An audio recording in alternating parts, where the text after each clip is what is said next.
last 17 years, we were buying terabytes of ISP data and mining user paths and bidding on the long tail of creative or of audience, of keywords. It was all search back then. Now, GDPR,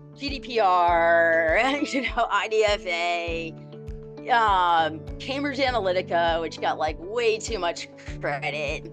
The data that was really rich, where we had our competitive advantage, understanding audiences and understanding sort of value and bid and running clustering on the back end and just being really smart, has all been taken away. All that complexity and all that cool stuff is no longer surfaced to the end advertising user through the API.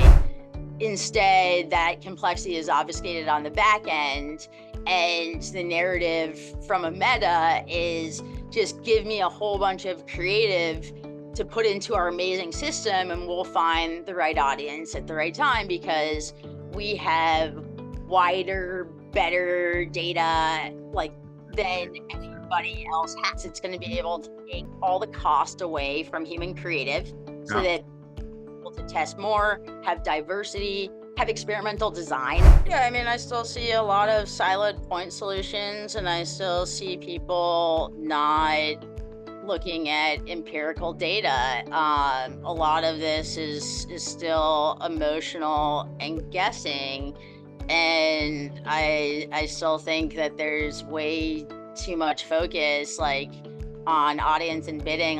And so I think that humans continue to create in a way with lots of subjectivity and bias instead of, actually asking the question every time before you make a decision, what's the base rate?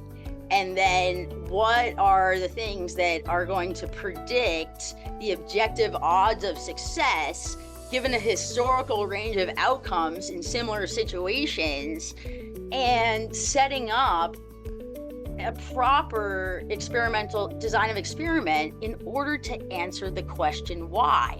If you're starting the campaign for the first time, try and understand your audience as much as possible, but your biggest lever is creative, and nobody has unpacked that. And then you can slice that all by audience and deliver people what they want. The algorithm moved from social-based algorithms, network-based algorithms to content.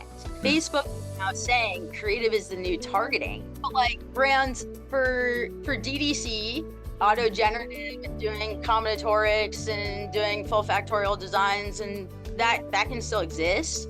But for big brand, that's just not how you create.